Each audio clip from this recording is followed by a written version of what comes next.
ওবায়দুল কাদেরের দুর্নীতি অনুসন্ধানে মাঠে নামছে দুদক।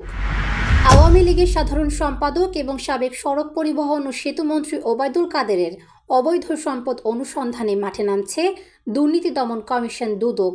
কাদেরের দুর্নীতি নিয়ে গণমাধ্যমে প্রকাশিত প্রতিবেদন আমলি নিয়ে অনুসন্ধানের সিদ্ধান্ত নেয় কমিশন। দুদকের মহাপরিচালক ও মুখপাত্র মোহাম্মদ আক্তার হোসেন সাংবাদিকদের এ তথ্য জানান।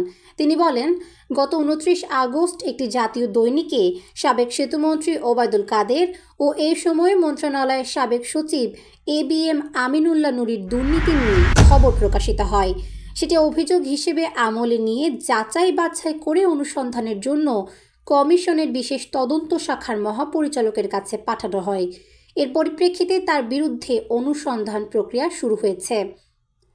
অভিযোগে বলা হয়, ঢাকা ময়মনসিংহ মহাসড়কের বিমানবন্দর থেকে গাজীপুর পর্যন্ত প্রায় 20 কিলোমিটার অংশে চলাচলের জন্য ওবায়দুল কাদের ও সাবেক সচিব ABM আমিনুল্লাহ নুরী পছন্দের প্রতিষ্ঠানের মাধ্যমে শীতাতপ নিয়ন্ত্রিত 137টি বাস কিনতে চেয়েছিলেন, কিন্তু সেটা করতে না পেরে পুরো প্রক্রিয়াকে ঝুলিয়ে দিয়েছেন। এই অভিযোগ অনুসন্ধান শুরু করেছে দুদক।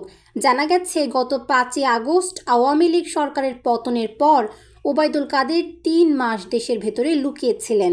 তবে তিনি কোন স্থানে লুকিয়েছিলেন সেটা সম্পর্কে আইন শৃঙ্খলা রক্ষাকারী বাহিনী, গোয়েন্দা সংস্থার কেউ অবগত ছিলেন না।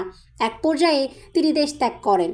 সরকারের অন্য একটি সূত্র বলছে, তিনি দেশে পালিয়েছিলেন নাকি আগেই বিদেশে পালিয়ে গেছেন তার কোনো প্রমাণ সরকারের হাতে নেই।